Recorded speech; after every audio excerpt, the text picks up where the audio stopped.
ಒಂದೇ ದಿನದಲ್ಲಿ ಅಂದರೆ ಸೂರ್ಯ ಹುಟ್ಟೋದ್ರಿಂದ ಮುಳುಗೋದ್ರ ಒಳಗೆ 3 ದೇವಸ್ಥಾನಗಳನ್ನ ನೋಡಿದ್ರೆ ಮೋಕ್ಷ ಸಿಗುತ್ತೆ ಅನ್ನೋ ವಿಷಯ ನಿಮಗೆ ಗೊತ್ತಾ? ಇದನ್ನೇ ತ್ರಿರಂಗ ದರ್ಶನ ಅಂತ ಕರೆಯೋದು. ಆದರೆ ಈ ಅದ್ಭುತ ವರವನ್ನ ಕೊಟ್ಟಿದ್ದು ಯಾರು ಗೊತ್ತಾ? ಇದರ ಹಿಂದೆ ಕಾವೇರಿ ತಾಯಿಯ ದೊಡ್ಡ ತಪಸ್ಸಿದೆ. ಹಿಂದೆ ಕಾವೇರಿ ನದಿಗೆ ಒಂದು ಚಿಂತೆ ಕಾಡ್ತಿತ್ತು. ಗಂಗಾ ನದಿ ವಿಷ್ಣುವಿನ ಪಾದದಿಂದ ಹುಟ್ಟಿದವಳು, ಅವಳು ನನಗಿಂತ ಪವಿತ್ರ ಅಂತ.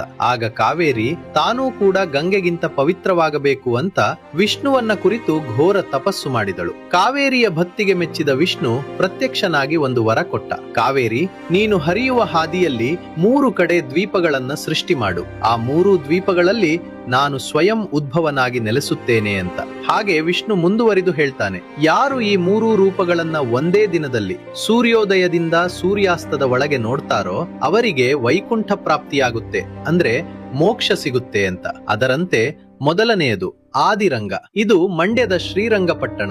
ಇಲ್ಲಿ ಗೌತಮ ಋಷಿಗಳು ಪೂಜೆ ಮಾಡಿದ್ರು. ಬೆಳಗ್ಗೆ ಸೂರ್ಯ ಹುಟ್ಟುವಾಗ ಇಲ್ಲಿ ದರ್ಶನ ಮಾಡಬೇಕು. ಇದು ಸೃಷ್ಟಿಯ ಸಂಕೇತ. ಎರಡನೆಯದು ಮಧ್ಯರಂಗ.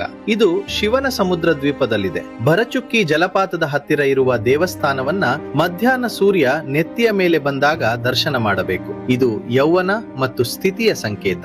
ಮೂರನೆಯದು ಅಂತ್ಯರಂಗ.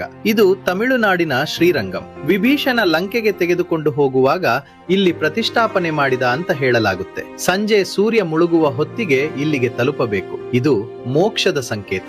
ಇವತ್ತಿಗೂ ಸಾವಿರಾರು ಜನ ಕಾರ್ ಅಥವಾ ಬೈಕ್ ನಲ್ಲಿ ಒಂದೇ ದಿನ ಈ 3 ಕ್ಷೇತ್ರ ನೋಡೋಕೆ ಟ್ರೈ ಮಾಡ್ತಾರೆ. ಇದು ಬರೀ ಪ್ರವಾಸ ಅಲ್ಲ, ಹುಟ್ಟು ಸಾವುಗಳ ಚಕ್ರದಿಂದ ಮುಕ್ತಿ ಪಡೆಯೋ ಮಾರ್ಗ.